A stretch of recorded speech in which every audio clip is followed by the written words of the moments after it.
గ్యారంటీల అమలు ఎక్కడ? ఎస్టీల భూములు లాక్కుంటూ ఇతర రాష్ట్రాల్లో గొప్పల. అసెంబ్లీ సాక్షిగా కాంగ్రెస్ చెప్పిన ఉద్యోగుల హామీలు బోకసట.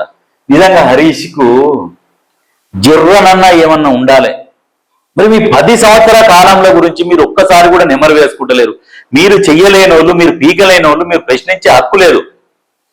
మీరు చేసిన అప్పులకు మిత్తిలు కట్టుకుంటా మొన్నటికి మొన్న ఉద్యోగాలు వేసారు. మీరు ఉద్యోగాలు కూడా ఇవ్వలేదు. రైతు రుణమాఫీ పూర్తి స్థాయిలో రుణమాఫీ చేసిరు. ఫ్రీ బస్సు పెట్టిరు. సబ్సిడీ ఇస్తున్నాడు. సిలిండర్లు 500కే సిలిండరు, 200 యూనిట్ల కరెంట్ ఇస్తున్నారు. ఏం కావాలి నీకు? సన్న బియ్యం గ్యారంటీలలో లేకుండా కానీ సన్న బియ్యం ఇస్తున్నారు. రేషన్ కార్డులు నిరంతర ప్రక్రియ. మీరు వచ్చినాక ఒక రేషన్ కార్డు ఇచ్చిరా? మీరు ఏం చెయ్యలేదు. అసలు ఏం దిగలేదు. తెలంగాణకు అప్పేసిపోయారు మీరు. ఆ పనికిరాని ఒక కాళేశ్వరం ప్రాజెక్టు కట్టిరు.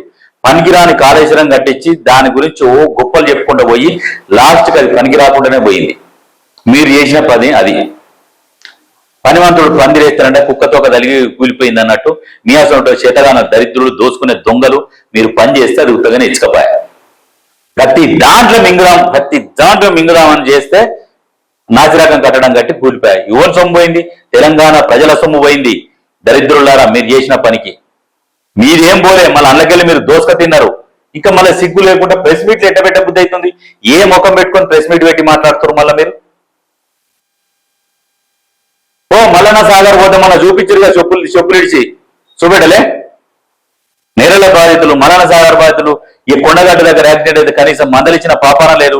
ఆ బాసాల మర్రిలను అయితే ఉరికించి కొడతారు సందుకు. ఇల్లు మొత్తం ములగొట్టారు దరిద్రులు. ఏదైనా దత్త తీసుకుని నేను ఏకేస్తా పీకేస్తా అని. సిగ్గు లేకుండా మళ్ళీ ఇక్కడ ప్రెస్ మీట్లు అంటే ఇళ్లకు ఈమెకు సమాధానం చెప్పచేత కాదు మీ బతుకులకు. కవిత మాట్లాడే మాటలకు ఒక్కడన్నా సమాధానం చెప్తున్నాడా? ఒక్కరికి సమాధానం చెప్పచేతనైతే లేదు. ఆమె వేసే ప్రశ్నలకు, ఆమె వేసే సూటి ప్రశ్నలకు మీకు చేతనైతే ఆమెకు సమాధానం చెప్పుని. తర్వాత మీరు ప్రభుత్వం దగ్గరికి రారి.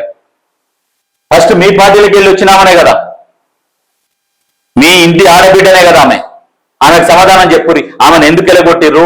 ఆమె వేస్తున్న ప్రశ్నలకు మీరు ఎక్కడెక్కడ దోసుక తిన్నారు, ఏమేమి దోసుక తిన్నారు ఆమె క్లియర్ గా సాక్ష్యాలతో సహా ముందర పెట్టింది. వాటికి సమాధానం చెప్పురి.